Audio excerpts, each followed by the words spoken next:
eh, muy contentos, muy entusiasmados, ¿no? Y más de tenerles por acá. Eh, Quisiera pedirles, por favor, que en el chat vayan registrando sus nombres completos, ¿no? Para que pues tengamos facilidad para comunicarnos con ustedes. Les vamos a pedir también que tengan cuidado con sus micrófonos, que los mantengan apagados, ¿no?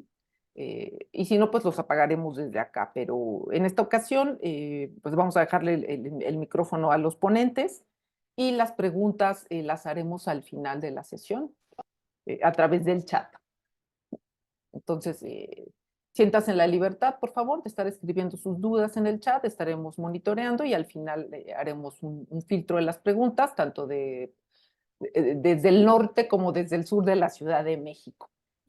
Y cuando hablo del norte de la Ciudad de México, pues estoy hablando de las instalaciones del Conservatorio Nacional de Música, en donde nos apoya de manera muy entusiasta el maestro David Robinson. ¿Qué digo nos apoya? En realidad esta es la idea del maestro David Robinson y bueno, yo luego lo titulo así como idea original, ¿no? Pero la idea original pues necesita un equipo y necesita muchas coincidencias. Entonces vamos a dar comienzo formal.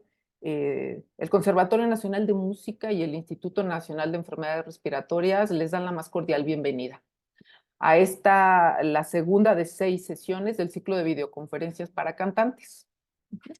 Hoy vamos a tener un tema apasionante, interrelación entre el lenguaje, el canto y el cerebro. Y bueno, para ello tenemos a especialistas del Instituto Nacional de Enfermedades Respiratorias, de la especialidad de otorrinolaringología y cirugía de cabeza y cuello.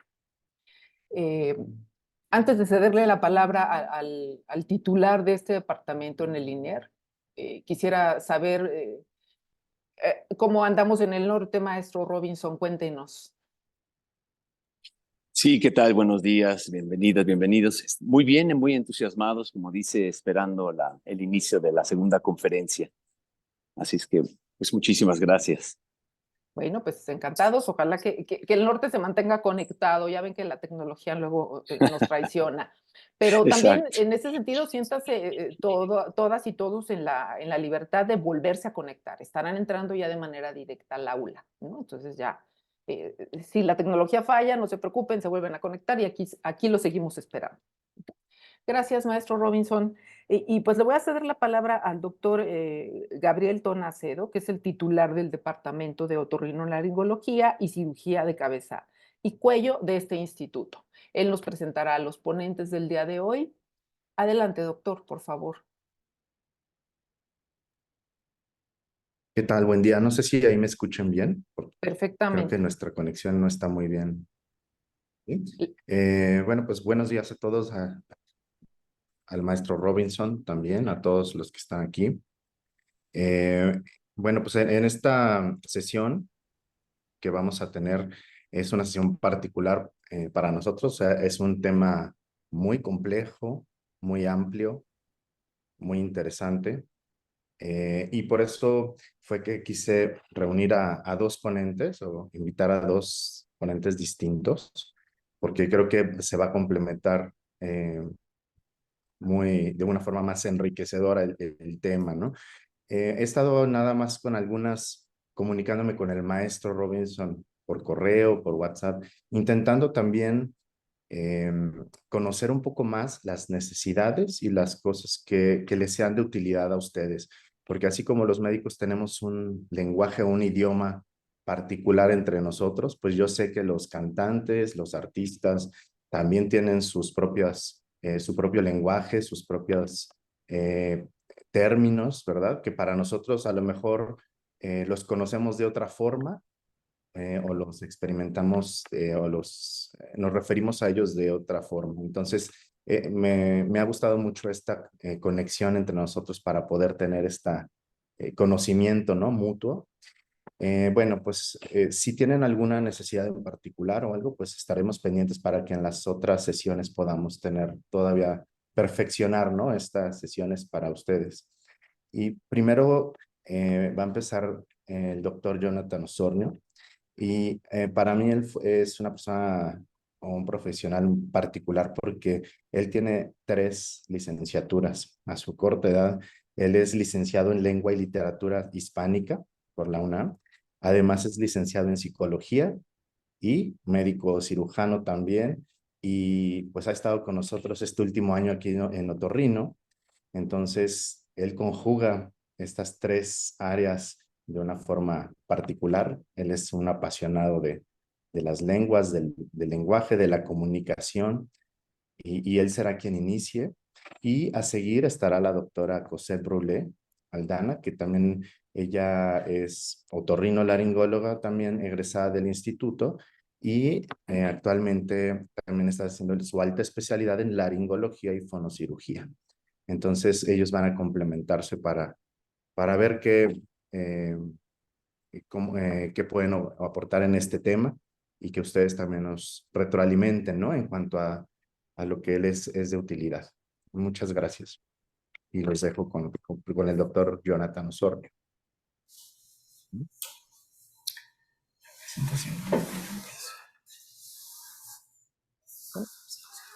Mientras inicia el doctor, me voy a permitir también comentarles que la sesión se está grabando, pues para tener evidencia de todo esto, pero también para seguir compartiendo para los que de alguna manera no pudieron conectarse. Así lo hicimos para la sesión 1, que está disponible en YouTube. Al final les compartiremos la liga, pero también estará ahí de manera permanente. Es por esa razón que se está grabando la sesión. Adelante, doctor Jonathan. ¿Qué tal? Buenos días. ¿Se puede ver la pantalla completa, es decir, de la presentación, y se escucha sin problema? Todo bien, doctor. Todo bien, perfecto. Pues vamos a empezar de una vez, porque el tema está muy interesante, como bien se comentó, y la verdad es que seguramente van a surgir muchas preguntas, y eso es lo más interesante siempre de una presentación. Por supuesto, ofrecer respuestas, pero que también generar preguntas, y que esas preguntas se queden en ustedes para que de alguna manera, digamos, no como preguntas que no fueron resueltas, sino como interés genuino en esos temas, porque son temas que nos pueden dar a horas y horas y horas. Pero bueno, empecemos con, a mí me parecía de particular interés decir en todas las definiciones y categorías abiertas para el análisis. El tema que nos fue propuesto fue la interrelación entre lenguaje, cerebro y canto. Entonces, son 3 áreas que tienen muchísimas tradiciones, que tienen un amplísimo contexto histórico, y sobre las cuales tenemos que revisar ciertos términos, ciertos conceptos.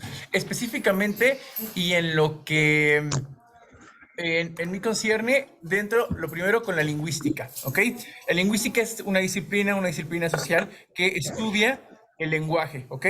Entonces, empecemos con un breve recuento de tradiciones en cuanto a lo que es la definición del lenguaje. Y me parece muy importante siempre, cuando estamos analizando o queremos generar una interrelación, una interdisciplina entre diferentes áreas, conocer la historia de cada una de esas áreas.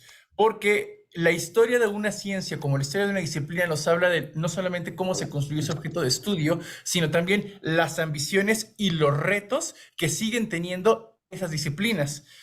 Entonces, miren, hablar de historia lingüística puede ser algo muy largo, pero vamos a empezarlo por definirlo de acuerdo a las 4 etapas de la historia. Nosotros sabemos y conocemos que la historia universal en general se divide en 4 etapas: edad antigua, edad media, edad moderna y edad contemporánea. Les pongo aquí los años en los cuales se sitúan en cada una de esas etapas históricas, porque son bastante relevantes. La edad antigua la consideramos del año 3500 a.C. al 476.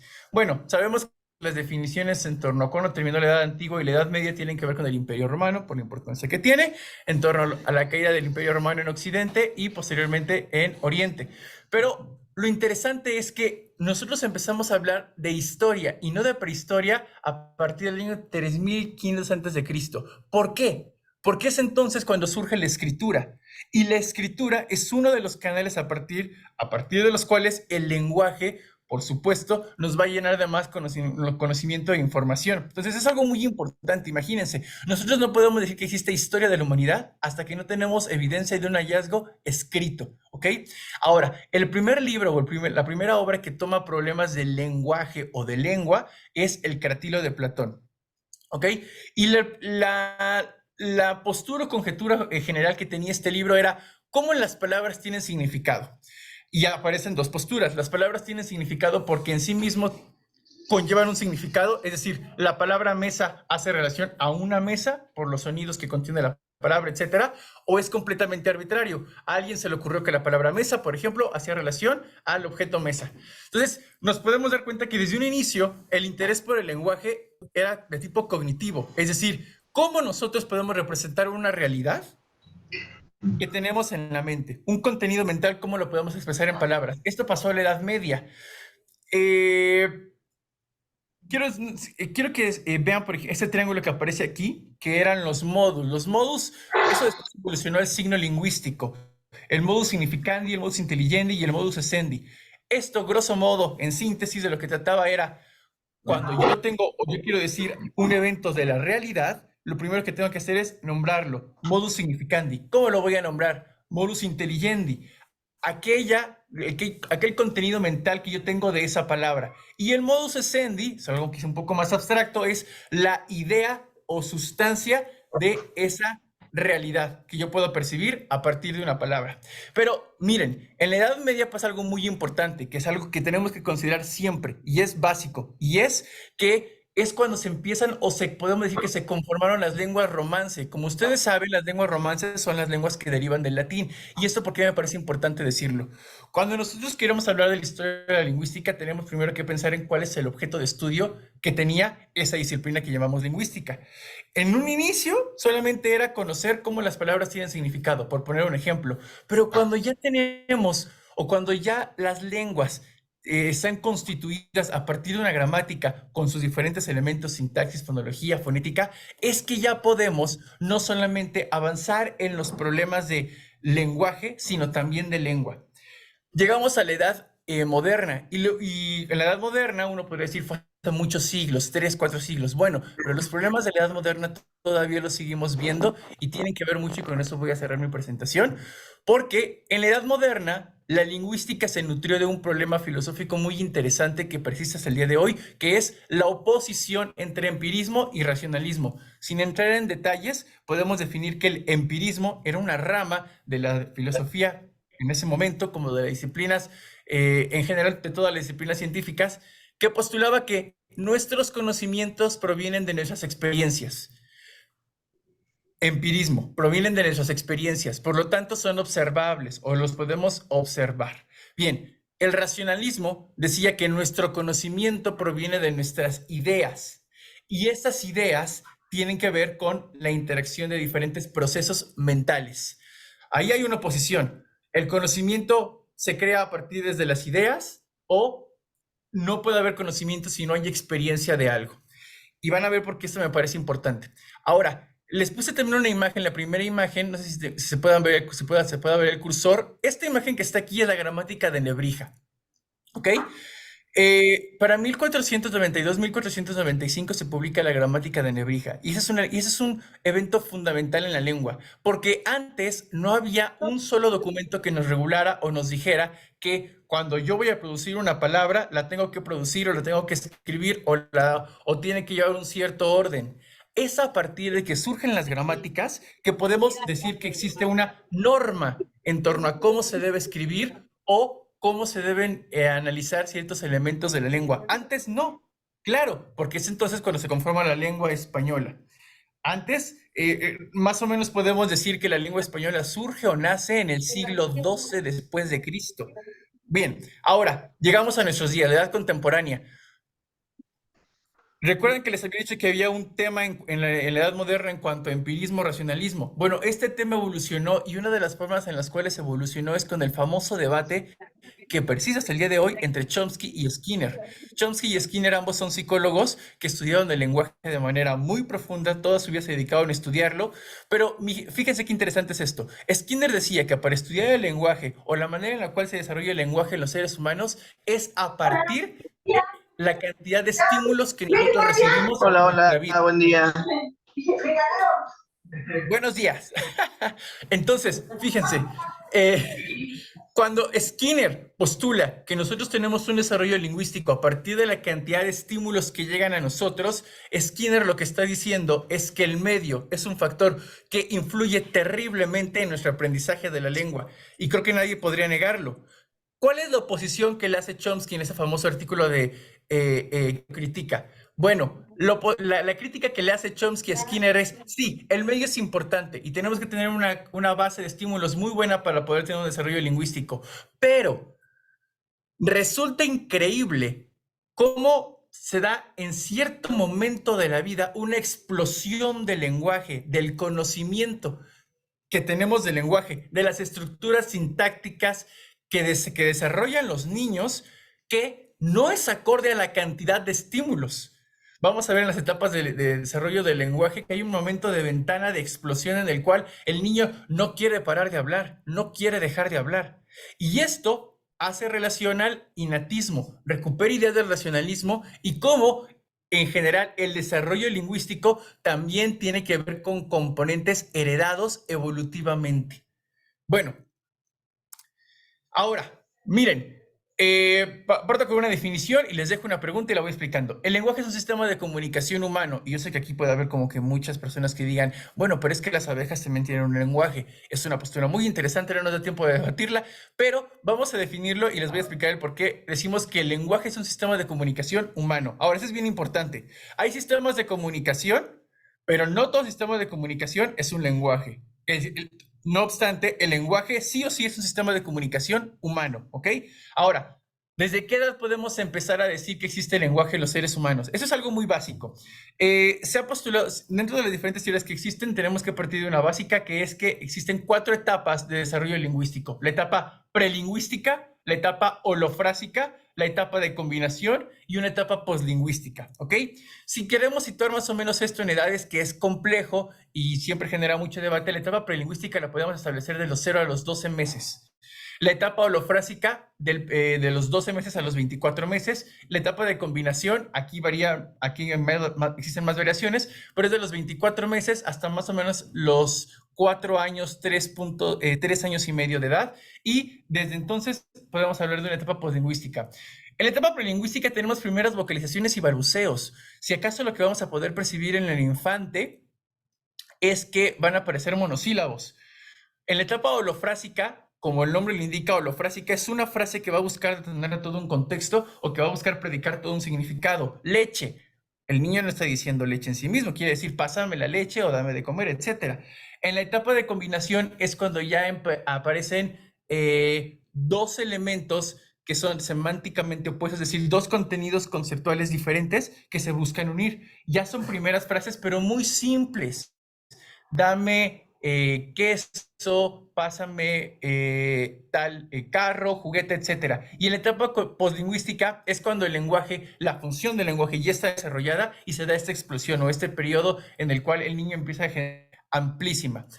Ahora, el lenguaje es una función cognitiva superior y esto es muy importante que quede claro, porque así como podemos decir que el lenguaje es una función cognitiva superior, la atención también lo es, la memoria, movimiento, etcétera. Entonces, cuando nosotros estamos en un contexto de habla, no solamente el lenguaje actúan también diversas funciones cognitivas superiores. Eso me parece importante.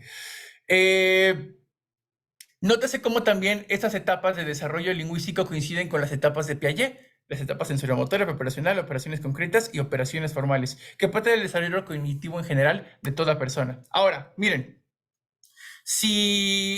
para los alumnos les pediría, bueno, si me lo permiten que les pida, que le tomen una captura de pantalla a esta diapositiva. Esta diapositiva es un resumen de lo que dijo Charles Hockett. Hockett es uno de los lingüistas más importantes en la historia. ¿Por qué? Por esto. Porque definió cuáles eran las características que tenía que tener todo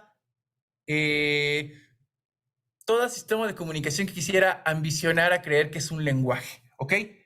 Miren. Entonces, estas son o sea, no podemos decir que existe el lenguaje si una sola de estas falta, ¿ok?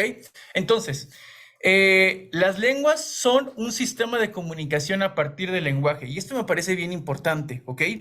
No es lo mismo lenguaje que lengua, y esta cosa es básica y la tienen que entender muy bien para comprender la relación con el canto y el cerebro, etc. Cuando yo hablo de lenguaje, hablo de la función, de la capacidad que tiene un ser humano para poder comunicarse a partir de una lengua. Fíjense cómo las 2 definiciones están bastante relacionadas. Lenguaje es la capacidad que tiene un ser humano de generar o comunicarse a partir de una lengua. Eso es lenguaje, ¿ok? Eso no quiere decir que una persona que no desarrolla una lengua no se puede comunicar, pero no se va a poder comunicar de manera tan eficiente como una lengua. Ahora, ¿qué es una lengua? Una lengua tiene que tener esas características. Y una lengua es un sistema de signos. Es un sistema de signos, signos que están interrelacionados con una estructura propia, ¿ok? La lengua española es diferente a la lengua francesa, que la lengua inglesa, etc. Pero nadie puede aprender ni español, inglés ni francés si no tiene la facultad de aprender el lenguaje, que es una facultad de los seres humanos. El lenguaje es universal, universal para los seres humanos, en el sentido de que potencialmente tenemos la capacidad de desarrollarlo. Las lenguas es un contexto social, ¿ok? El habla es la realización física del idioma. Yo en este momento, ¿qué estoy haciendo? Habla, ¿ok? A partir de una lengua, la lengua española, a partir de una capacidad que tengo, que es la función lingüística, ¿ok? Ahora, el lenguaje se ha desarrollado de manera evolutiva y madura de acuerdo con el ciclo de vida y maduración neuronal. Y aquí me parece muy importante hablar de los periodos críticos de la lengua, ¿ok? O como en general los periodos críticos para el desarrollo de las funciones cognitivas superiores. Y les quiero poner así muy brevemente el caso de Jenny. Jenny es el nombre que se le dio a una niña. Bueno, en psicología tenemos un término que se utiliza que puede ser un poco no es con la intención de denostar, pero se le llama niños salvajes, aquellos niños que no tuvieron un contacto o una formación con un núcleo social, familia, sociedad, etcétera, como típicamente tendría que ser. Jenny es una niña que nació en 1957, aún sigue viva, se conoce su paradero, pero por cuestiones de bioética no se debe de dar a conocer. Y es una niña que fíjense esto, desde los 2 a los 13 años de edad, no tuvo contacto con ningún otro ser humano que no fuera su hermano, su mamá y su padre, y específicamente con su padre, el cual únicamente le daba órdenes, la tenía amarrada a una silla y no le permitía acceder a ningún tipo de conocimiento del mundo. Vamos, ni siquiera podía asomarse a una ventana. ¿Cuál es el problema? ¿Qué pasó con esta niña? Que no desarrolló las estructuras sintácticas, morfológicas, semánticas, todo lo que corresponde a los niveles de la lengua en su momento. Y eso dio lugar a que después, cuando pudieron rescatar a esta niña a los 13 años, pues no pudo tener un desarrollo del lenguaje como típicamente lo haría una persona. Porque la maduración neuronal tiene un momento, un periodo crítico en el cual tiene que desarrollarse. Es como un ciclo de vida, ¿vale? Ahora, fíjense en este esquema. Y como al centro tenemos la fonética, después la fonología, la morfología. Bueno, esos son los niveles de análisis de la lengua. De estos niveles se compone una lengua. Desde lo más, el nuclear, lo más importante, qué curioso, son los sonidos, la fonética, a después la pragmática, que es el sentido que damos a las palabras. Muy brevemente, ¿qué es pragmática? La pragmática estudia los sentidos de habla en sus contextos discursivos. Un ejemplo rápido en español, cuando yo quiero decir, mira, tienes un amigo que está muy flaquito. Y no es que esté flaquito, en realidad está bastante, quizá, un poco pasado de peso. ¿Qué hacemos con el diminutivo? Le damos una función irónica. Es pragmática, ¿ok? Eso es algo que tenemos que aprender, pero que se va aprendiendo con el tiempo y que es una de las cuestiones que más rápido pueden cambiar de la lengua. Semántica, estudia cómo las palabras tienen significado. Fíjense, la palabra mesa es solamente sonidos, M-E-S-A, que detonan a un significado, un contenido mental. Todas las mesas que yo he visto en la vida. Significante, palabra, significado, el contenido mental que evoca o que nos podemos evocar cuando sabemos ese significante. Eso es semántica. Sintaxis. Todas las lenguas tienen su pragmática, semántica, sintaxis, morfología, fonología y fonética. Fíjense la sintaxis. Y este ejemplo me encantaría que lo leyeran así como con calma y se dieran cuenta de lo increíble que es esto. La frase es, el perro verde regaló flores a María ayer. Pues la frase no tiene mucho sentido. ¿Un perro verde de dónde? No le va a regalar flores a una persona. ¿Qué importa? El punto es que sintácticamente es correcta y el cerebro lo lee. Y para que el cerebro pueda entender que esa oración no tiene sentido, primero tiene que entender que sintácticamente es correcta. Ahora, lo increíble de esto es que cuando alguien nos dice, el perro verde regaló flores a María ayer, uno podría pensar que el procesamiento semántico, como uno va reconociendo el significado de las palabras, es desde el perro, adjetivo, es verde. No es cierto. El perro verde regaló flores a María ayer se entiende primero desde el verbo. Y el cerebro primero entiende el verbo. Y sobre el verbo empieza a caer. Déjenme ponerles un ejemplo. ¿Han visto las estructuras como que van tirando chocolate como líquido, ¿no? Es como una especie de cascada. imagínense que en la punta está el verbo y sobre el verbo va cayendo sujeto, adjetivos, adverbios, etc. ¿Por qué les cuento esto? Porque el cerebro inmediatamente ubica verbos y sobre los verbos empieza a construir estructuras sintácticas para analizar todo ese tipo de conocimiento lingüístico, sintáctico que nos llega en una oración. Y eso lo hace en centésimas de segundo. ¿Ok? Eso es increíble, pero requiere de mucho conocimiento. Hago relación con esto a que por ello Chomsky decía que hay un conocimiento de fondo que no se aprende por el medio, sino que parece que es evolutivo, es innato. Morfología, cómo las palabras tienen, o por así decirlo, la anatomía de las palabras. La palabra gato tiene un lexema, gat, y una O, que nos hace pensar que es un individual masculino. Ahora, fonología. Fonología son cómo los sonidos dentro de un tienen un significado. Eso es, pero solamente la fonología estudia las oposiciones y las relaciones entre esos sonidos. Fonética. La fonética estudia la producción y la percepción de esos sonidos en una lengua, pero de sus manifestaciones físicas. ¿Por qué? Porque en la fonología no podemos ver más que conceptualmente que la diferencia entre la letra P y la letra B, vamos a decirlo ya fonológicamente, entre el bilabial oclusivo sordo y el bilabial oclusivo sonoro es solamente el rasgo de la vibración de cuerdas vocales. Eso lo sabemos fonológicamente por cómo se compone el fonema de la letra P y el fonema de la letra B, que tiene que ver con la forma en la cual sale el aire. Punto de articulación, modo de articulación, punto de articulación, contra qué parte de nuestra cavidad bucal golpea el aire, modo de articulación, cómo sale ese aire y el rasgo de sonoridad, si hay una vibración o no de las cuerdas vocales. Eso lo sabemos conceptualmente, pero si queremos ver eso, tenemos que analizarlo a partir de manifestaciones físicas, como lo es el sonido, y eso lo vemos desde la fonética. Fíjense, por ejemplo, esta cosa rara que ven ahí que dicen, ¿qué es eso? Es un espectrograma, que la palabra canasto. Me gustaría que fueran rápido a donde está la letra S, el fonema explicativo alveolar sordo, la letra S, y pueden ver como que se va más oscuro arriba, ¿no? Que la concentración de energía está más arriba. Eso es porque el sonido es, fíjense, fricativo alveolar sordo, o sea, sale y pega contra los alveolos. Intenten hacer el sonido de la letra S con la boca abierta. No van a poder, es imposible. Ok, entonces, ¿pero por qué les digo esto? Cuando sale el aire y golpea con los alvéolos, ese espacio es mucho más pequeño, por lo cual genera un tono más agudo en sus formantes y podemos ver mayor concentración de energía en las partes de arriba. ¿Ok? Bueno, ahora, miren, cuando nosotros hablamos de canto, hablamos de una actividad que ustedes lo conocen mejor que nadie, requiere de diferentes funciones cognitivas superiores, no solo del lenguaje.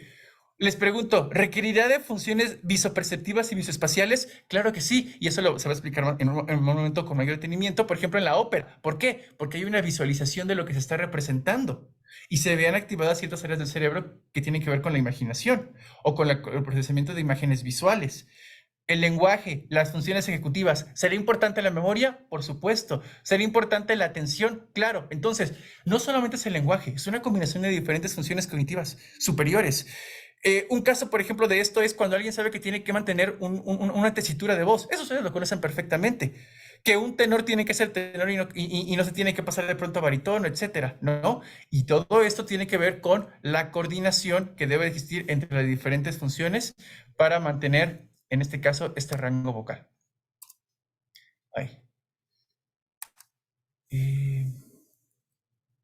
Se trabó un poco la diapositiva.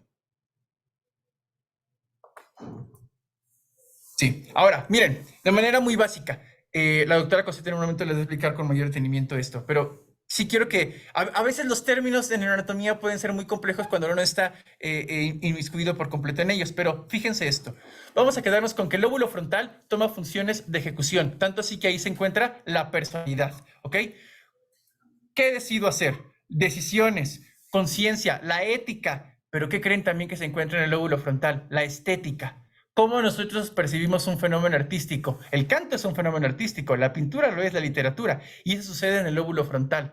En el lóbulo parietal tenemos las áreas sensoriomotoras.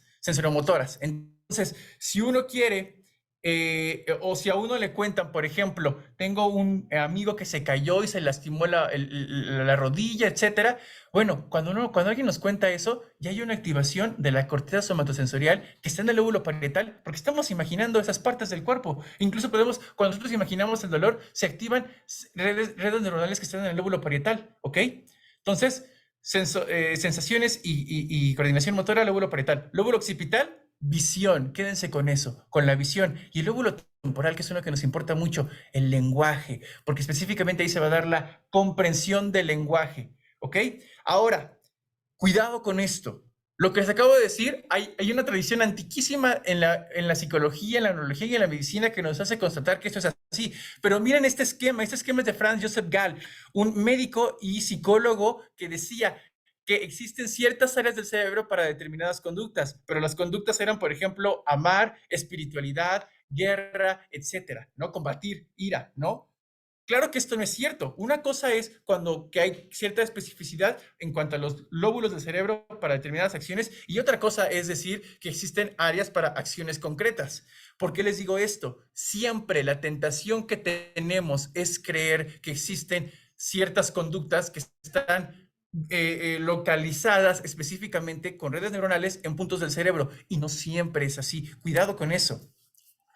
¿Por qué? Para concluir, existe un artículo, una investigación que hizo en el 2015 por Norman y otros investigadores que decían que mostraba cómo había cierta activación del cerebro a partir de estímulos sonoros de canto.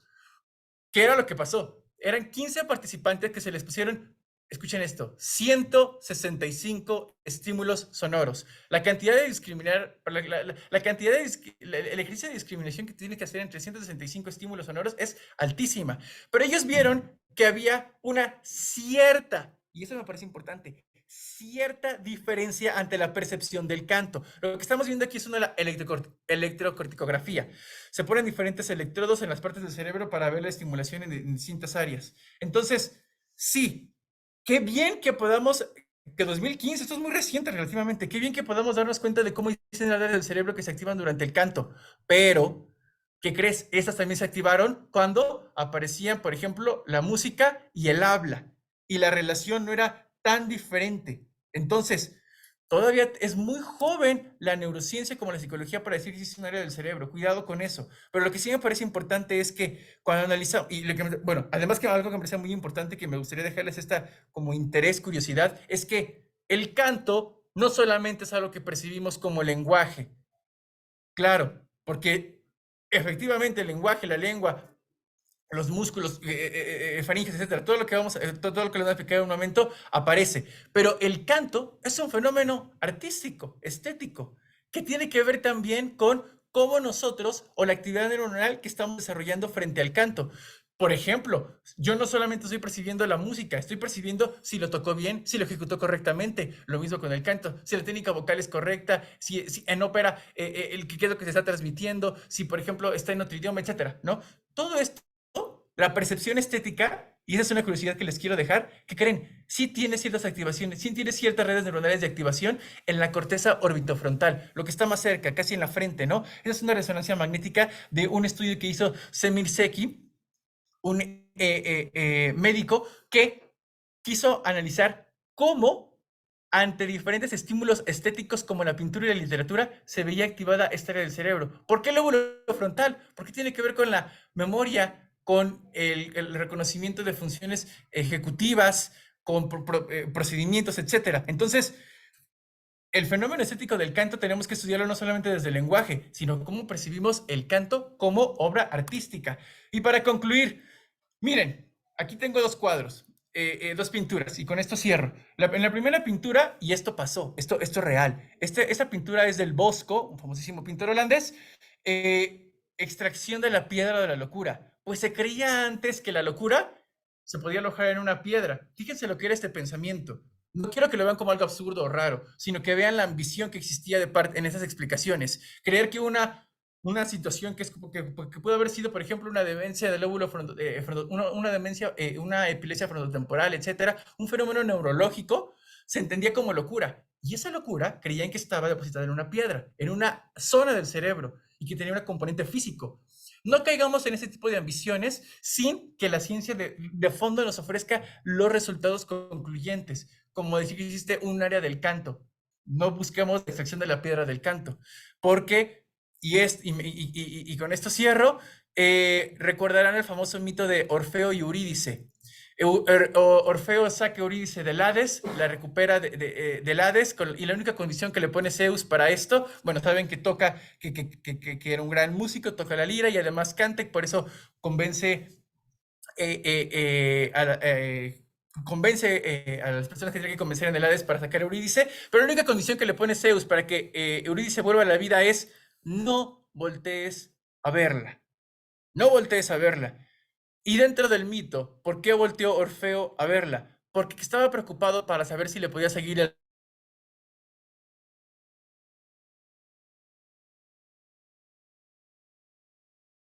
con... Creo que se perdió un poco ahí la señal. Bueno, pero cuidado con eso. Las ciencias cognitivas, como en general, la psicología, como la lingüística, tienen su tradición histórica, y cuidado con llegar a categorías o definiciones más allá de lo que tenemos como evidencia en este momento por las investigaciones científicas que se han hecho. No queremos acelerar el paso y cuidemos el uso de categorías y definiciones para este tipo de fenómenos artísticos como es el canto. Bueno, eso sería de mi parte todo. Cedo la presentación a la doctora. Maestro Jonathan, como notó, Sí. la tecnología nos traicionó y se quedó como, Ok. como en esta historia continuará. Solamente díganos por qué volteó, porque ya no lo escuchamos. No ¿Por qué necesitamos nadie. volteó? Ajá. Bueno, dentro del mito incluso hay diferentes versiones, pero volteó en general por dos cosas. Uno, por la bella de Eurídice, porque no soportaba no verla después de que había fallecido, y la otra, porque quería saber si le seguía el ritmo.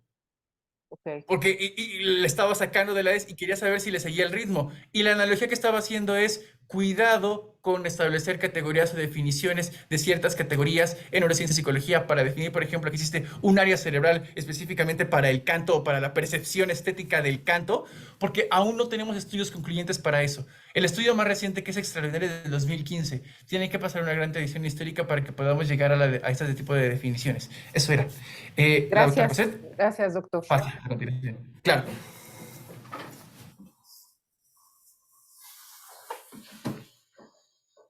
Hola, buenos días. Vamos a continuar con la presentación. Nada más quiero que me confirmen que sí se da la presentación con esto de que se fue un momento la señal. Ujú. A usted Sí la, sigue viendo. a usted la oímos y la vemos bien, pero no vemos su pantalla. Entonces, en cuanto comparta pantalla Ok, con entonces nosotros. eso es lo que dame un momento. Mientras aprovecho para un anuncio.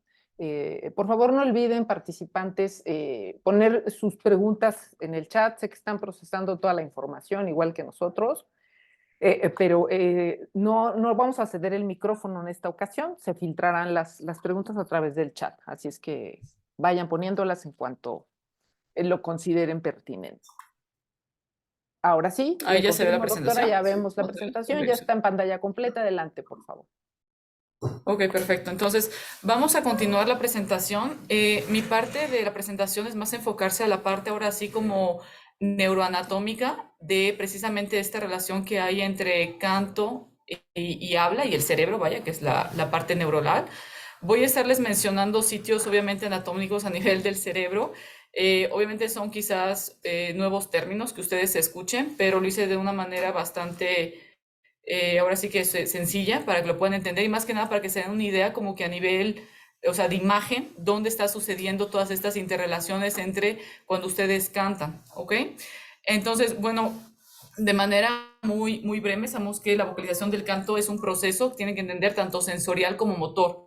No solamente estamos produciendo movimientos a nivel de nuestra laringe, de nuestras cuerdas vocales, nuestra boca, nuestra lengua, sino también hay algo sensorial. Y sensorial, pues como dice la palabra, es algo sensitivo. Y más que nosotros podamos, bueno, sí lo podemos sentir, es algo igual que nos sirve como una retroalimentación en nuestro cerebro para saber exactamente cómo estamos diciendo las cosas, en qué tono lo estamos diciendo, de qué manera, en qué contexto, si estamos molestos, si estamos contentos. Todo eso es parte de una red gigantesca de neuronas que hay a nivel del cerebro y que van a permitir realizar todo este círculo de retroalimentación y activación de ciertos músculos que tenemos.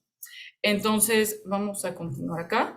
Esta es una imagen muy sencilla de un cerebro y se las puse porque quiero que se empiecen a ubicar exactamente de en qué partes van a estar relacionadas con el canto y con el habla, que como vamos a ver posteriormente están muy interrelacionadas. Están prácticamente en las mismas zonas, únicamente por ciertos detalles cambian, vaya, de la zona anatómica.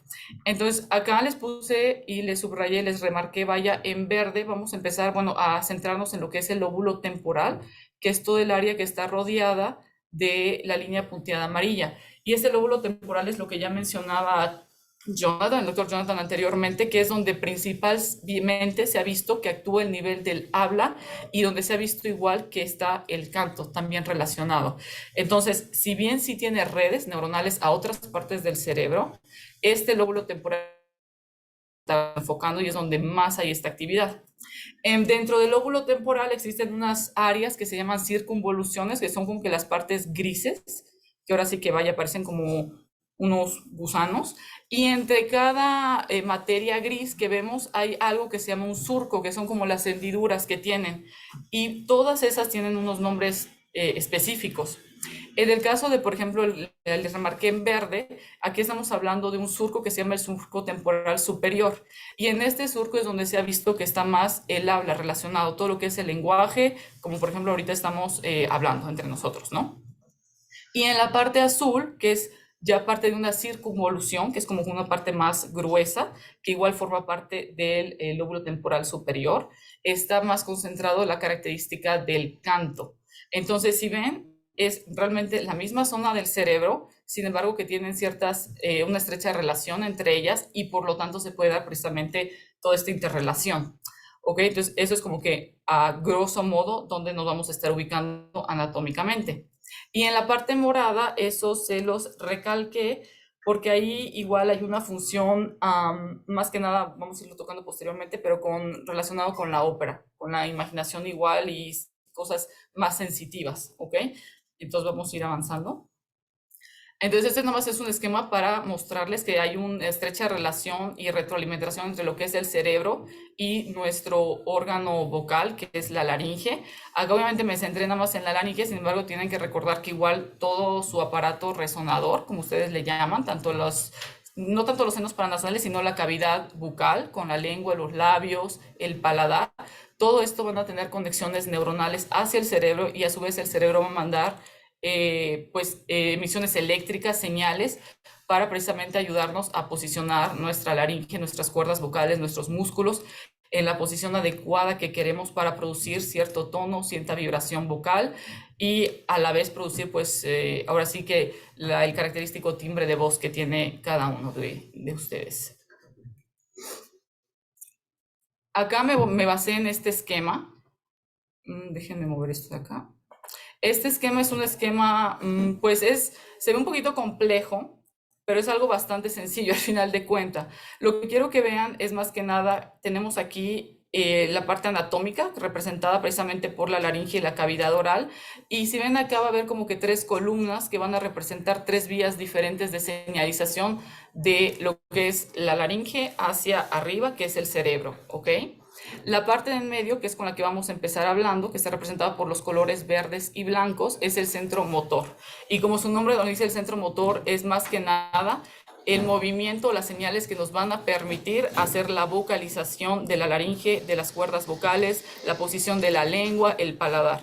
Y eso es un control motor que nosotros en medicina le llamamos un control eferente, o sea que va de arriba de nuestro cerebro, va a mandar señales hasta nuestra garganta, nuestra boca, para posicionar todos estos músculos ahora sí que la posición vaya correcta, para producir cierta habla o cierto tono. Y bueno, obviamente a nivel cerebral esto no está solamente en un punto, sino que en la corteza también existen como que varios centros neuronales que van a ir subiendo para producir todo este sistema, ¿no? Y que sea algo armonioso.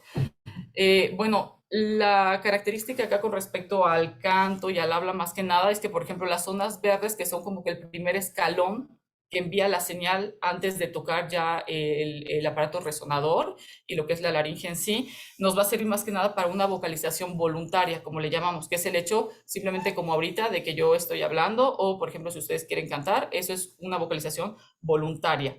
Pero también tiene ciertas conexiones con otras partes del cerebro que están pues al lado de ellas, donde actúan igual parte de las emociones y la motivación.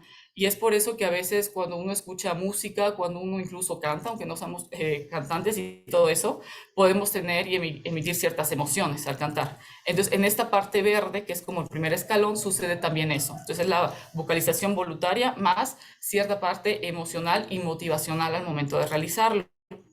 Y si nos vamos un poco más arriba, en esta misma área, que es la parte motora, vamos hacia ese recuadro azul, esa es una corteza motora primaria y es la parte como que ahora sí que más elevada del cerebro que va a estar dando como las órdenes a el aparato vocal. Y en esta más que nada lo que actúa aquí es una vocalización de aprendizaje. Acá más que nada lo que sucede es, por ejemplo, cuando nosotros recordamos o aprendemos ciertas canciones, más que nada esta es el área del cerebro que se dedica a esta parte. E igual se ha visto que tiene cierta relación para los cambios de tono en la voz, precisamente para controlar músculos de la laringe, la lengua y todo eso, ¿no? Entonces esta es la primera parte que es motora. Vamos a pasar luego a hablar de la parte de la retroalimentación, que está representada por la parte de los recuadros amarillos de la izquierda y los recuadros naranjas de la derecha. Y estas vías, si se fijan en las flechas, a diferencia de la línea motora de en medio, que es una señal que va de arriba hacia abajo, acá las señales van a ser lo contrario, van a venir de abajo y se van a ir al cerebro. Y estas se llaman precisamente un feedback somatosensorial o auditivo, porque finalmente es una retroalimentación. El cerebro va a agarrar señales de nuestra cavidad bucal, de nuestra laringe y de nuestra escucha, de nuestro oído, de cómo estamos escuchando el canto, las palabras, y le va a decir al cerebro precisamente si estamos escuchando una conversación, si estamos escuchando una canción, si estamos escuchando incluso una persona que está molesta, que está feliz. Todas estas señales está el cerebro retroalimentándose y precisamente con eso podría incluso hacer modificaciones en el caso de ustedes que son cantantes, por ejemplo, si están haciendo cierto tono en una melodía y no lo están alcanzando, con el sentido de la audición precisamente hacen esta retroalimentación para poder modificar. Entonces, bueno, la parte somatosensorial aquí lo más relevante es la corteza somatosensorial, vaya, que está representada por la letra S1 y S2. Y en estas partes, más que nada, es una retroacción del movimiento articular. Como tal articular, hablo de cómo estoy moviendo la lengua, los labios para producir ahora sí que sonidos que van a formar palabras y al final de cuentas van a formar oraciones, ¿no? A esto se dedica todo lo que es la columna de la izquierda. Y en esta columna igual seguramente lo habrán escuchado en su primera clase que tuvieron, que tengo entendido que es de anatomía. Precisamente aquí actúan los nervios que están inervando directamente las cuerdas vocales. Entonces por eso igualmente podemos hacer una retroalimentación directamente con ellos. Y del lado derecho, que aquí actúa muy importante el sistema de la audición, como está remarcado con la orejita, acá sucede algo bien interesante, sobre todo con ustedes que están más dedicados a la parte musical. Acá obviamente por medio de la escucha, que tenemos que tener íntegro todo este sentido, va a pasar por todas las neuronas que, bueno, incluyen el pabellón auricular, el conducto auditivo, el oído medio y todas las demás neuronas que se van hacia el cerebro, hasta los centros, hacia los núcleos vaya cocleares del oído y todo eso. Y van a llegar hacia un área que igual está representada como el lóbulo temporal, que es lo que les remarqué en verde y en azul en la primera diapositiva. Y aquí precisamente es donde surge el tono vocal que van a tener, el timbre vocal, perdón, que van a tener y también su memoria tonal. Precisamente toda esta vía somatosensorial ayuda para eso, para que ustedes puedan recordar mentalmente un sonido, incluso si no lo están escuchando, o si lo escuchan, poderlo reconocer. Entonces esas son las tres vías principales por las cuales se va a estar dando como este círculo para retroalimentación y poder producir a su vez el canto. Bueno, posteriormente hay ciertas como que áreas del cerebro que igual actúan de manera muy específica para ciertos tipos de canto. Y acá puse como las tres siguientes diapositivas son más que nada relacionadas a unas preguntas que nos enviaron, que a ver si las podemos contestar igual más específicamente más tarde, pero con ciertos tipos de canto que suceden, ¿no? Y se ha visto que, por ejemplo, se han hecho estudios de que en caso de ópera, que es el canto como que lírico, en sí hay ciertas áreas del cerebro que se activan, aparte de las ya mencionadas, que están solamente en el lóbulo temporal que decíamos. Y acá hay algo súper interesante los cantantes de ópera, porque mencionan que hay algo que se activa a nivel cerebral que es neuronal por default, en inglés el Default Mode. Si ven la imagen de la derecha del cerebro, que es como una resonancia magnética que tiene como que ahí ciertos colores, si lo transponemos al primer modelo de cerebro que les mostré, el lóbulo temporal, ese es un cerebro bueno partido, ¿no? Como que a la mitad. El lóbulo temporal estaría como en medio, y si ven acá hay ciertas áreas del cerebro que están activando, pero están más a nivel de la corteza de los lóbulos parietales, o sea, hacia atrás, y del lóbulo frontal representado del color rojo. Entonces, es igual lo que les mencionaba el doctor Jonathan al inicio, que no solamente se va a activar el lóbulo temporal, que es el específico del habla y del canto, sino que está interconectado con otras zonas del cerebro que pueden expresar ciertos sentimientos y acciones en el ser humano.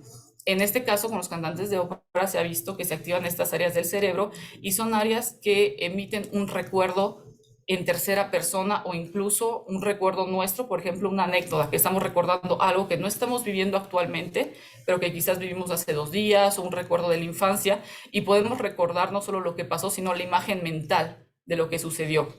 Entonces, esto se ha visto que se activa en diferentes áreas del cerebro, que son precisamente estas. Y bueno, ¿por qué en cantantes de ópera? Porque finalmente el cantante de ópera tiene que imaginar, tiene que entrar dentro de su personaje que está representando y tiene que imaginar lo que está viviendo ese personaje en ese momento, la tristeza, la felicidad, incluso ahora sí que la parte escenográfica, porque estamos hablando quizás de personajes no de nuestra época actual, todo eso lo tiene que representar el cantante de ópera y lo tiene que dar para el público. E incluso se ha visto que el mismo público que es espectador de este tipo de canto, de arte, tenemos esa misma activación de diferente manera, obviamente, pero igual podemos hacernos una imagen imaginaria, un retrato imaginario de esa persona, de ese personaje. Entonces es algo bastante interesante y son centros diferentes neuronales, ¿no?, que se están activando. Con respecto específicamente al lenguaje natal, que igual era una como que de las preguntas que tenía, y de los segundos lenguajes para las personas bilingües. Acá es algo bastante, pues es interesante a nivel de la red neuronal que se tiene. Miren, aquí el lenguaje, como mencionó igual Jonathan, ya sabemos que está en el lóbulo temporal, que está representado en esta imagen por los colores verde principalmente.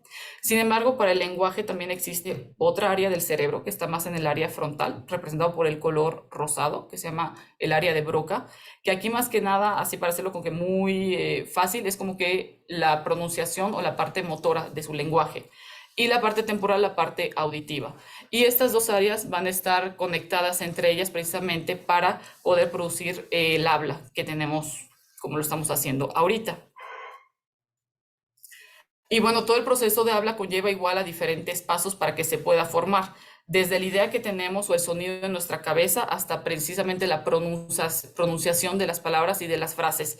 Entonces es como que estos 5 pasos son como que los que se tienen que dar a nivel cerebral en estas 3 áreas que les mencioné, que es como el área del lóbulo temporal, el área de Broca en el lóbulo frontal, y las flechas que representan las conexiones neuronales que han entre ellas para que precisamente se produzca el lenguaje hablado.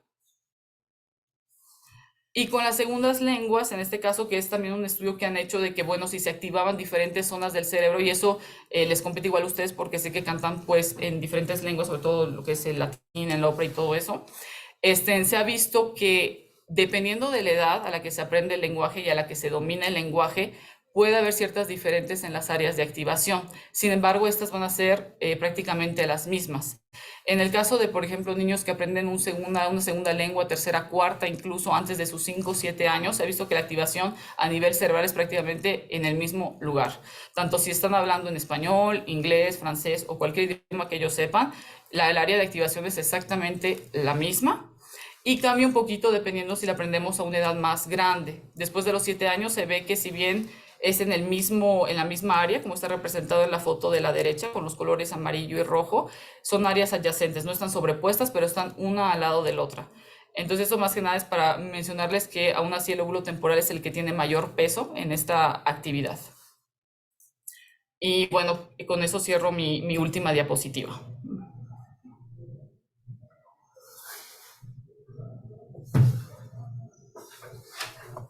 Mil gracias, doctora. Con muchísima información, súper emocionados. Muchas gracias. Quisiéramos pedirles a los dos si se pueden poner juntos en pantalla. Ya sabemos que están compartiendo. Muchas gracias. Y si quieren, por favor, también dejar de compartir pantalla para que vayan viendo a los participantes. Les estamos pidiendo al final de la sesión que pongan sus cámaras para que nos conozcamos mejor, ¿no? Entonces, ahí están. Ya vemos la diversidad de públicos. Les cuento que tenemos la mayoría de los inscritos es gente del Conservatorio Nacional de Música, pero también hay gente del instituto, hay gente que se dedica a otras cosas, que está interesada en estos temas. Vamos dándole paso a las preguntas. Les comento que trataremos de responder todas, pero si por tiempo no nos da, pues les responderemos de manera personal a sus correos, ¿no? Porque finalmente pues tenemos este registro. Creo que la pregunta 1 ya la respondieron, porque esta pregunta es si se activan las mismas zonas cerebrales en cuando cantan, o sea, en el terreno del canto, si se activan igual tanto en el emisor como el receptor. Creo que usted lo dijo al final, ¿no, doctora? Sí, se escucha bien. Ok. Entonces, miren, cuando alguien está cantando, sí o sí está haciendo una activación en un contexto de habla. Es decir, está utilizando tanto el habla como el lenguaje, tanto lenguaje, se cuenta un poco la imagen, tanto lenguaje, lengua como habla. Entonces, cuando alguien hace tan solo, como le explicó la doctora Cosette, uso de todos los mecanismos fisiológicos, musculares, etcétera, que tienen que ver con el canto, va a haber una activación de ciertas áreas del cerebro, como lo dijo la doctora Cosette, que tiene que ver, por ejemplo, con el área de Broca. Ahora, ¿por qué se activa el área de Broca? No sé si recuerdan lo que les estuvimos diciendo en el mapa del cerebro. El área de Broca, o bueno, ustedes tienen ahí, imagino que pueden estar tanto en la sesión como en su teléfono. Entonces, si pueden de alguna manera ver un esquema, así ponen, lo digo en serio, si pueden poner en Google Imágenes áreas de Brodmann, así en este momento, áreas de Brodmann, porque si no va a ser como un poco abstracta la explicación, pongan áreas de Brodmann. Y el área de Broca, si se dan cuenta, se encuentra adelante, bueno, es el área de Brodmann 44-45, perdón, el área de Broca, área 44-45 de Brodmann, adelante un poquito de algo que se llama cisura de Rolando. La cisura de Rolando es como esta parte que corta o divide el cerebro entre el lóbulo parietal y lóbulo frontal. Si ya buscaban en internet, van a ver como esa división que existe. ¿Esto por qué? Porque tiene relación directa con la corteza premotora y motora. Hablamos de producción. Entonces, esa es la parte que se activa cuando uno está produciendo o haciendo un contexto de habla, cuando uno está produciendo el lenguaje, cuando uno está cantando, finalmente. Ahora, ¿qué pasa si uno está al mismo tiempo, por ejemplo, en un coro? Alguien está cantando, pero al mismo tiempo tiene que estar en coordinación con las demás personas, que es uno de los aspectos más importantes del coro, ¿no? Entonces, ahí no solamente es la producción, sino también la comprensión en cómo lo tienen que trabajar de manera conjunta. Entonces, ahí hay una activación, o sea, no piensen que la activación del área de Broca, o perdón, el área de Broca sucede solamente y no puede aparecer también, por ejemplo, la activación en la circunvolución temporal superior en los lóbulos temporales, en la comprensión del lenguaje. Trabajan en conjunto, tanto así que, como lo explicó la doctora Cosette, están relacionadas con lo que se llama fascículo arqueado, que precisamente da esta información de comprensión lingüística después para la producción lingüística.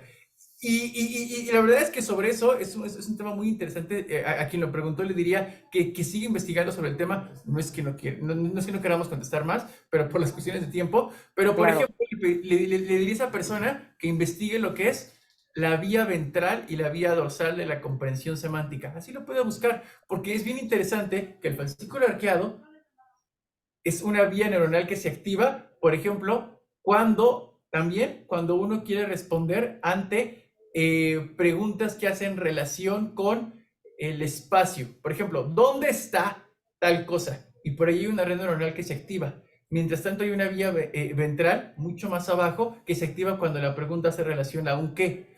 ¿Qué fue lo que dijiste? Etcétera. Y todo eso tiene que ver por las áreas del cerebro que están circundantes. Entonces, para terminar la respuesta de la pregunta, la activación neuronal del cerebro es en conjunto con diferentes áreas. Igual que si estamos escuchando como cuando estamos hablando. Eso pasa, por ejemplo, en el coro. Otro caso que me parece fascinante, que los quiero dejar así como que si se puede picados con eso, es algo que se llama el centro de Dejerín. El centro de Dejerín está en el área 39 de Brodmann. Cuando nosotros leemos, cuando estamos leyendo un texto,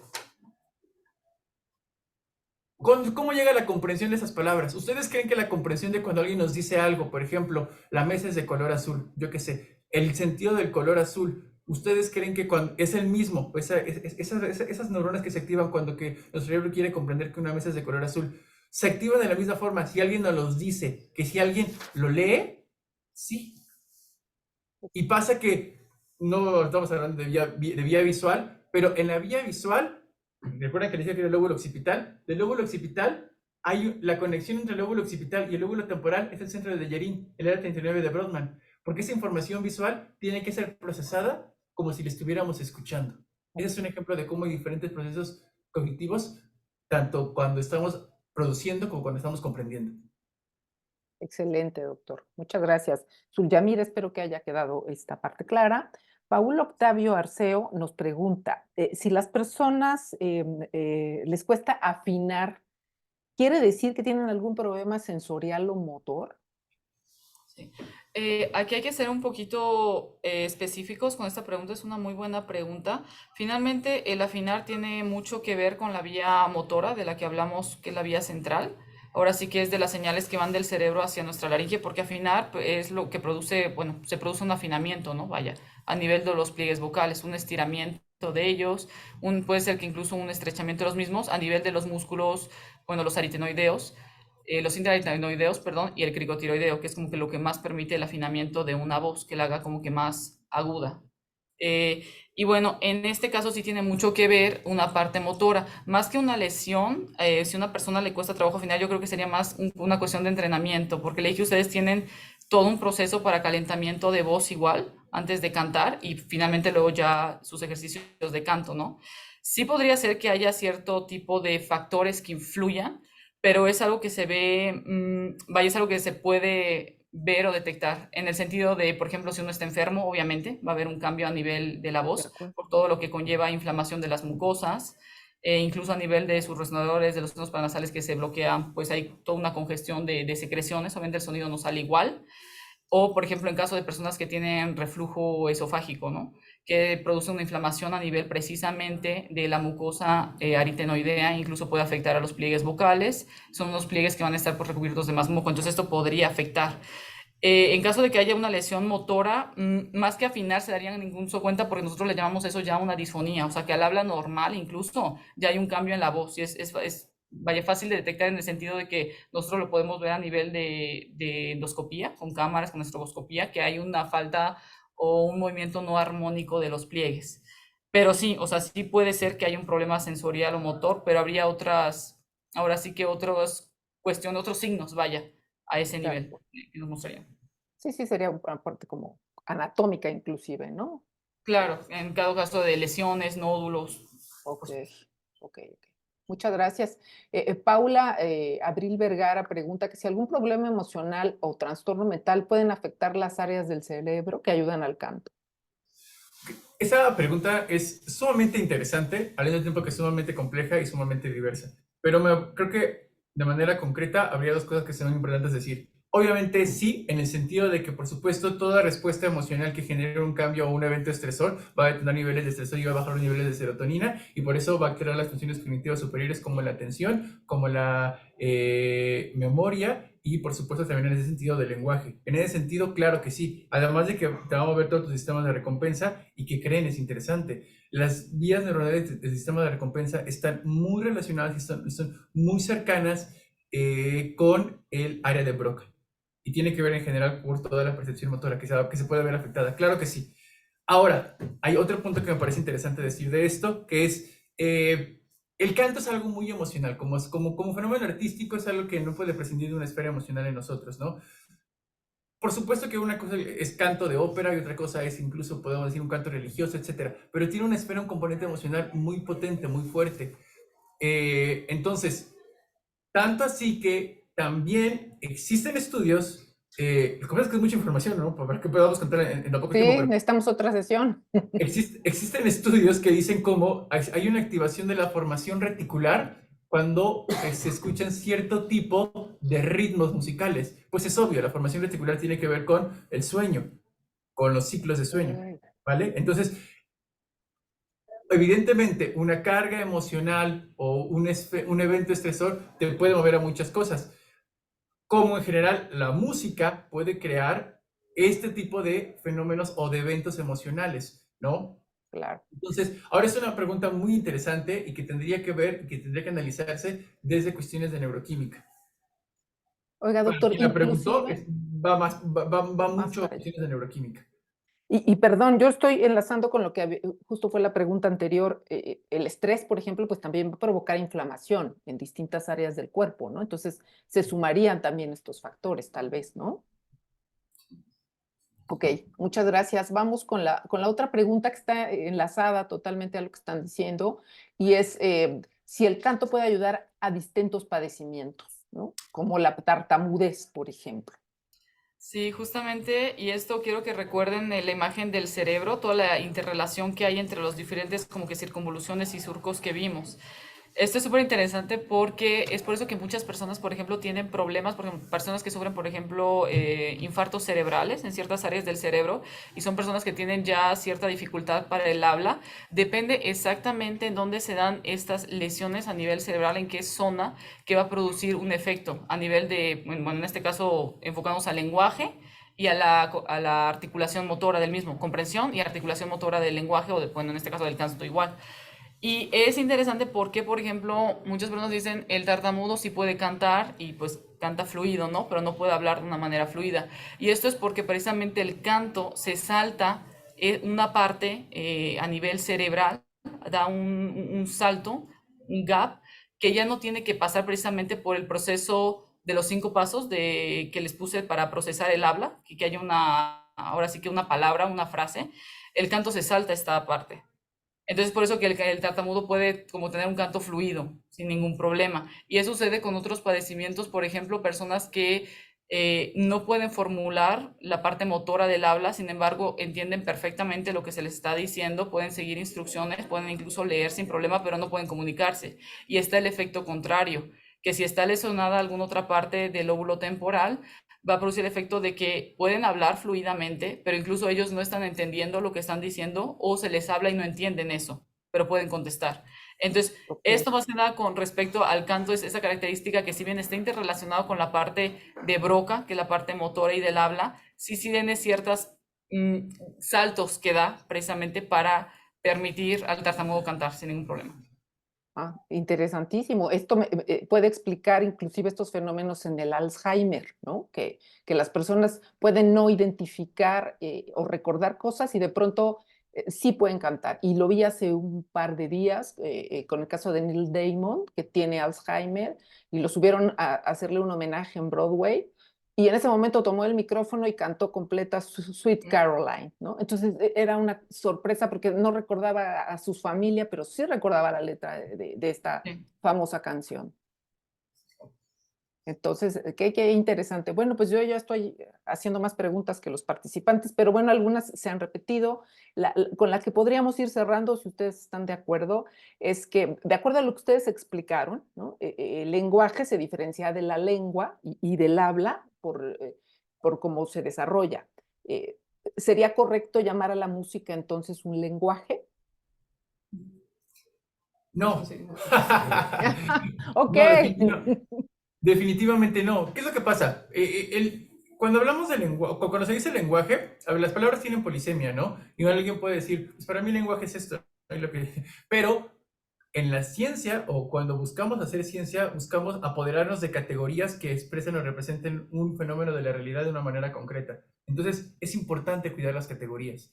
Lenguaje es función. Lengua es un sistema que se da a partir de aquellas personas que tienen la capacidad aquellas personas que tienen la capacidad de desarrollar una lengua a partir del lenguaje, que somos los seres humanos, y el habla es el ejercicio de la lengua. ¿Qué es lo que pasa entonces cuando alguien habla, por ejemplo, bueno, hay libros que dicen el lenguaje de los gatos, ¿no? O sea, pero no, o sea, no es discriminación contra los gatos ni nada, es que los gatos tienen un sistema de comunicación diferente que no tiene las características, por ejemplo, que enunció Charles Cockett, que para decir que existe un lenguaje, los 5 lenguajes del amor, no. Son formas de expresar, o sea, sí, sí, fue un éxito, ¿no? Pero son formas de expresar, ¿qué? Comunicación, sistemas de comunicación. La Ok, música es un sistema de comunicación precioso, magnífico, pero no es lenguaje. de acuerdo. Pues bueno, ya quedó ahí clarísimo y además habían hecho otra pregunta justo, que qué pasaba con los animales, ¿no? Entonces, si tenían un lenguaje como el humano, pero ya nos contestó esa pregunta, doctor. Mil gracias. Creo que el maestro Robinson tiene también una pregunta o participación. Adelante, maestro, por favor. No, era en apoyo de lo que comentaba maestra justo de lo que dice del Alzheimer. Recuerdo cuando fui a dar conciertos a pacientes de ese tipo, siempre, muchas veces recordaban las melodías, aunque ya estaban inmóviles, ¿no? Ya no podían hablar de comunicarse. Ujú. Sí, eso es maravilloso, pero bueno, fíjense, ya no lo dijo la doctora, es que se salta un proceso el cerebro, qué interesante. Pues, ¿qué puedo decir? Un gusto, un honor en esta reunión en la que fuimos finalmente en su mejor momento 40, y digo en su mejor momento porque había más, pero todos los momentos fueron sensacionales. Doctor Jonathan, doctora Cosette, doctor Gabriel Tona, mil gracias por preparar este material, todo un reto en tan poco tiempo. Lo vamos a tener grabado, les compartiremos la liga más tarde para que puedan verla. Y también en un momentito más les voy a poner la liga del anterior para que puedan copiarla y revisar lo que fue anatomía del aparato fonador por el doctor Volado, ¿no? Y puedan completar este aprendizaje tan maravilloso, ¿no? Invaluable. Yo quisiera pedirles a los participantes, además de su foto, de su imagen, si nos regalan una reacción, porque esta vez no pudimos cederles el micrófono, pero fue simplemente por cuestiones de tiempo, esta reacción, cómo se sienten para que los doctores, los ponentes de hoy sepan cómo nos dejan, ¿no? Con esto. Hay muchos corazones, nos dejan bien contentos, ¿no? Ok, ya está en la liga del chat, perdón, de la primera sesión, está en el chat, pueden verla, y en cuanto esté lista esta otra, ¿no? Pero bueno, doctores, mil gracias, hay aplausos, hay corazones, hay trompetas, hay pues un agradecimiento infinito, ¿no? Recuerden que esto es una alianza inédita. El Conservatorio Nacional de Música y el Instituto Nacional de Enfermedades Respiratorias estamos trabajando juntos desde noviembre y espero que sea a partir de entonces y para lo que resta. Vamos a celebrar nuestro 88 aniversario. Sepan, doctora Cosette, doctor Jonathan, que ustedes son parte de poderlo lograr porque vamos a tener un concierto en la sala Silvestre Revueltas, ¿no? Nos esperan el 19 de marzo a las 6 de la tarde. La invitación está abierta a todos los amigos del INER y a partir del día de hoy todos los que asistieron a esta charla pues ya son nuestros amigos, ¿no? Amigos perpetuos. Entonces, para no mandarles más material por aquí, tenemos sus correos electrónicos, les mandaremos la invitación, a través del maestro Robinson también pueden tener la invitación. Hay que hacer un preregistro, hay que reservar boletos, pero agéndenlo por favor, ¿no? 19 de marzo a las 6 de la tarde. El equipo de otorrinolaringología tiene que estar ahí, no van a cantar, pero pero bueno, es un concierto maravilloso. Si me puede corregir, si estoy mal, maestro Robinson, va a haber más de 100 cantantes participando entre las bandas y los coros. Sí, más de 100 músicos, sí, exactamente. Más de Muchos 100 músicos. instrumentistas, cantantes, sí, estamos preparando una gala, realmente un homenaje para el INER. Muy bien, pues los esperamos, inviten a quien quieran invitar, pueden ir acompañados, no tienen que ir solos, así es que vayan generándolo como un date, ¿no? Una cita, lo reservan por favor, que esperen los pacientes un momentito para los que tienen pacientes programados, pues que lo vayan ajustando. Mil gracias de nuevo, no nos queda más que a nombre del equipo de Relaciones Públicas y Comunicación de este instituto, a nombre del Departamento de Otorrinolaringología y Cirugía de Cuello y a nombre del Conservatorio Nacional de Música, agradecerles. Les invitamos a la tercera sesión, esa es también el tercer viernes del mes de febrero, ¿no? un poquitín antes. No, es en marzo, perdón, es en marzo. En marzo, justamente el viernes anterior a nuestro concierto. Estamos en comunicación. Que tengan un excelente viernes. Muchas gracias. Muchísimas gracias, que tengan un buen día. Gracias. Igualmente, hasta luego. Muchas gracias. Gracias.